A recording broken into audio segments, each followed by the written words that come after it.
වා කසාද වැඳපු පිරිමියෙක් නම් ඔයාට බිරිඳක් ඉන්නවා නම් වයිෆ් කෙනෙක් ඉන්නවා නම් ඔයාට තව කෙල්ලෙක් ඔයාගේ ජීවිතේට ගන්න ඕන ගර්ල්ෆ්‍රෙන්ඩ් කෙනෙක් අනියමක් ඉස්සරහට එන ගින්දර ගොඩේ තප්පර 30ක් තනි කකුලෙන් හිටන් ඉන්න පුළුවන් ද කියලා ඉස්සෙල්ලම බලන්න.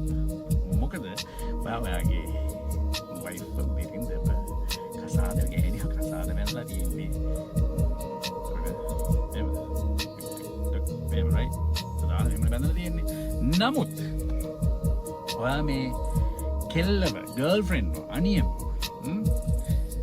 ඔයා ළඟට ගත්තොත් බොරු ගොඩක් කියලා පච ගොඩක් ගහලා මොකද ඔයාට එක්ස්ට්‍රා සෙක්ස් ටිකක් ඕනේ හින්දා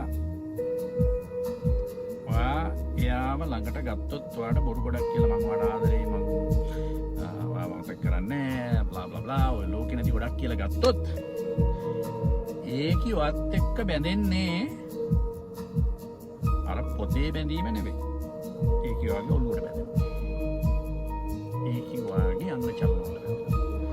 ඒකි වගේ හට් එකට බැඳෙනවා. ඒකි වගේ බ්ලඩ් වලට බැඳිලා මුළු ඇඟ පුරාම දුවන්න ගන්නවා. එතකොට Tamanට පුළුවන් ද කියලා කල්පනා කරලා බලන්න පිරිමියෙක් විදිහට ඒ ගෑණිව ඒ ගර්ල්ෆ්‍රෙන්ඩ් ඒ අනියමව ඔයාට දරා ගන්න පුළුවන් ද කියලා. ඔයාට දරා ගන්න බැරි නම් පිරිමියෙක් විදිහට ජීවිතවත් කරන්න එපා. දරා ගන්න පුළුවන් නම් kudos to you. Perfect. නමුත් ඒගොල්ලෝ ඔයා ගාවට ලං වෙද්දී මුලින් ඔයා ගැන හිතපු විදිහ සහ ඔයාගෙන් බලාපොරොත්තු වුණ දේවල් වලට වැඩිය මැදදී ඒගොල්ලෝ දේවල් වෙනස් කර ගන්නවා. ඒගොල්ලන්ට ඕනේ කරන දේවල් ඒගොල්ලෝ ආගෙන් වැඩිපුර කාලය ඉල්ලනවා, වැඩිපුර ෆෝන් එකේ ඉන්න try කරනවා. වැඩිපුර දේවල් එක්කෝ ෆයිනෑන්ෂියල් වෙන්න පුළුවන්, ෆිසිකලි වෙන්න පුළුවන්, මෙන්ටලි වෙන්න පුළුවන්, ඉමෝෂනලි වෙන්න පුළුවන්, right? මානසිකව ඒගොල්ලන්ට ඔයා ඕන වෙනකොට ඔයා readily available ඉක්මනට ඒ වෙලාවේ available ද කියන එක ඒගොල්ලන්ට වැදගත් වෙනවා, right? එතකොට ඔය මටමගුල් ටික ඔයාට හරියට බැලන්ස් කරගන්න බැරි නම් පිළිවිදියට ගර්ල්ෆ්‍රෙන්ඩ් කෙනෙක්ව ලං කරගන්න එපා. අනියමක්ව ලං කරගන්න එපා. ආදරේ කියලා කියන්න එපා.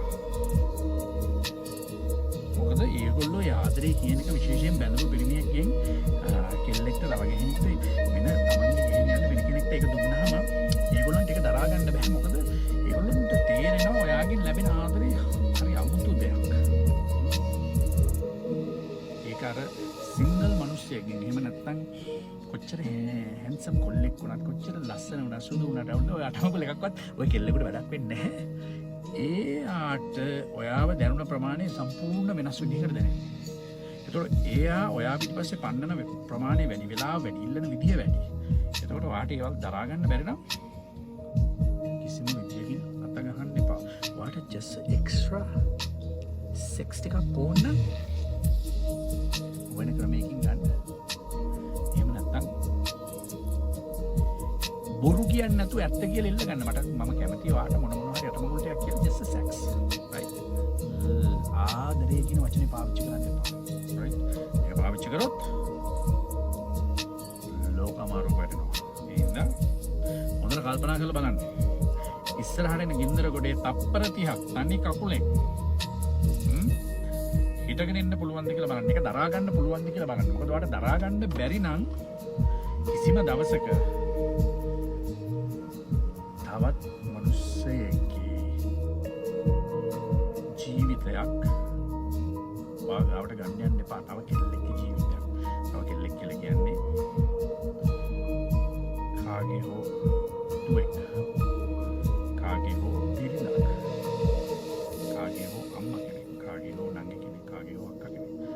වාගාවට ගන්න එපා. ඔයාට ඒ දේවල් හැන්ඩල් කරගන්න බැරි නම්. that's simple. එහෙම වුණොත් ඔයාට වෙන්නේ උඩ බලාගෙන